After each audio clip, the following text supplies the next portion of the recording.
प्यारे बच्चों, 7वीं क्लास के सभी छात्रों का हार्दिक स्वागत है। हम 5वें अध्याय की अभ्यास कार्य के दौरान हैं। हम पहले 5 प्रश्न हमने पिछले पार्ट में किए थे।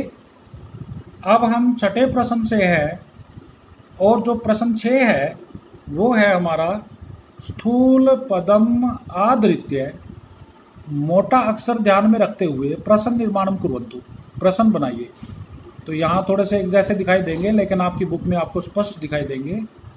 यहाँ एक शब्द पूरी लाइन में से बोल्ड मिलेगा आपको और उसी से ही आपने प्रश्न बनाना है और आपने फिर बाकी की पूरी लाइन लिखते हुए लास्ट में क्वेश्चन मार्क चिन्ह लगाएंगे और जिस शब्द को हम बदलेंगे क्वेश्चन मार्क को उसको अंडरलाइन कर देंगे हम।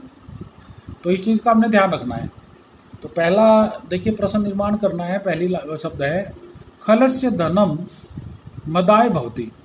तो धनम बोल्ड है यहाँ पे, खलस्य धनम मदाय भवति। तो प्रश्न बनाते हुए हमने खलस्य धनम नपुंसकलिंग है, प्रथमा विभक्ति एकवचन है, धनम धने धनानि, तो धनम का किम हो जाएगा। तो खलस्य किम मदाय भवति और प्रश्नवाचक चिन्ह लगाएंगे। दूसरा प्रश्न है महाजनस्य संसर्ग कस्य उन्नतिकारकः या उन्नतिकारकः भवति। तो यहाँ पर महाजनस्य जो है ना, ये बोल्ड वर्ड है। महाजनस्य में छठी विभक्ति एकवचन है और किम शब्द में पुल्लिंग में क का कस्य बन जाएगा। कस्य को अंडरलाइन करेंगे, कस्य संसर्ग उन्नतिकारकः भवति और फिर क्वेश्चन मार्क चिन्ह लगाएंगे। इसी तरह से हमारा तीसरा प्रश्न है व्यवसायी नाम कृते किम अपि स्थानम दूरम न भवति। यहाँ व्यवसायी नाम बोल्ड है। तो व्यवसायी नाम छठी विभक्ति बहुवचन है जिसकी जगह किम का कस्य कयो हो केसाम, क्योंकि बहुवचन है तो केसाम कृते किमपि स्थानम दूरम न भवति, क्वेश्चन मार्क चिन्ह लगाएंगे और केसाम जो व्यवसायी नाम की जगह बनाया है उसको हम अंडरलाइन कर देंगे। इसी तरह से साधोहो विद्या ज्ञानाय भवति। इस वाक्य में साधोहो अंडरलाइन है या बोल्ड वर्ड है। हम साधो से प्रश्न बनाएंगे और पांचवी और षष्ठी विभक्ति के एक वचन में साधो बनता है साधु शब्द में। तो साधो हो विद्या, साधु की विद्या ज्ञानाय भवति, ज्ञान के लिए होती है। अब साधो कस्य हो जाएगा, कस्य विद्या ज्ञानाय भवति। तो कस्य को अंडरलाइन करेंगे और ज्ञानाय भवति पूरा लिखते हुए क्वेश्चन मार्क चिन्ह लगा देंगे। इसी तरह से उदार जनाः संपूर्णम संसारम स्वपरिवार तुल्यम जानन्ति। उदार जनाः जन जनौ जनाः बालक बालकौ बालकाः बहुवचन है प्रथमा विभक्ति का और ये बोल्ड वर्ड है। तो इसका कै कौ के बन जाएगा, के क्वेश्चन मार्क अंडरलाइन करेंगे, संपूर्णम संसारम स्वपरिवार तुल्यम जानन्ति और क्वेश्चन मार्क चिन्ह लगा देंगे फिर। तो इस तरह से हमारा 41 पेज पूरा हुआ। अब हम 42 पेज पर है। अब 42 पेज पे सबसे पहले 7वां प्रश्न देखिए। 7वें प्रश्न में क्या दिया है, उचित भाव जो है ना, यहाँ एक एक सब भाव के दो उत्तर दिए हुए हैं, एक सही और एक गलत। तो आपने जैसे बॉक्स में मैंने टिक रखा है, आपने भी इसी तरह टिक लगाना है और उसको राइट कर देना है जो जो सही रहेगा। उचितम भावम इति चिन्हेन, ये टिक इति चिन्हेन चिन्हितम कुर्वन्तु। तो ये टिक लगा करके चिन्हित करेंगे। तो उदार जना नाम, ये उदार चरिता नाम, इसके 2 ऑप्शन दिए हैं जी।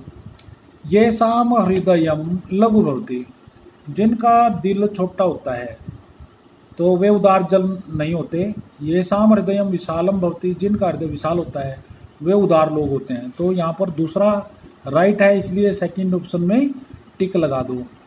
इसी तरह से सेकंड है ख पार्ट में महाजन, महान चसौ जनयति महाजन, जो महान लोग, महान आदमी। ये सर्वदा सर्वेषाम उन्नतिम विषय चिंतयति, जो हमेशा दूसरों की उन्नति के बारे में सोचता है। दूसरा ऑप्शन क्या दिया है, सर्वदा स्व विषय चिंतयति, जो केवल अपने बारे में सोचता है। तो ये दूसरा तो हो नहीं सकता। तो महाजन वही होगा, महान आदमी वही होगा जो अपने स्वार्थों की सीमा पार करके दूसरों की भलाई के लिए भी आगे आता है। तो यहाँ पर यह सर्वदा सर्वेषाम उन्नति विषय चिंतयति, जो हमेशा दूसरों की उन्नति के बारे में सोचता है। अब हमारा तीसरा प्रश्न है कह पर प्रियवादी नाम, कौन पराया है प्यारा बोलने वालों के लिए, यानी जो मीठा बोलते हैं उनके लिए कोई पराया नहीं होता। तो इसके 2 भाव दिए हुए हैं, कौन सा सही है। ये प्रियम वदंती, जो मीठा बोलते हैं, और सर्वे जना तेषाम मित्राणि भवन्ति, तो सारे लोग उनके मित्र बन जाते हैं।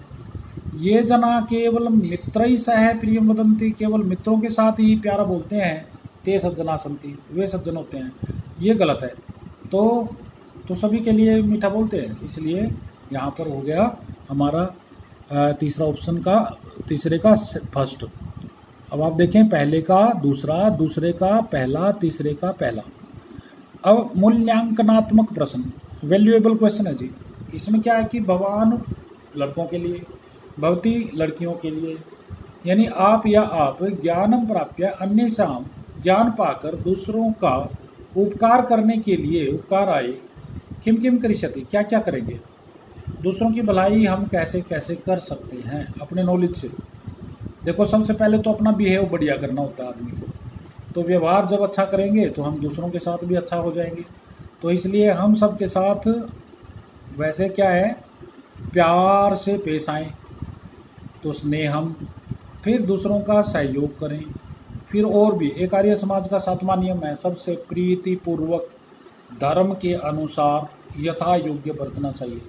उसमें बहुत अच्छी बात बताई है कि भाई हमें जर्नली हर टाइम टेंशन में नहीं रहना चाहिए, हर किसी को देख करके मुंह नहीं छुड़ाना चाहिए, बल्कि हमें सबसे प्यार से पेश आना चाहिए।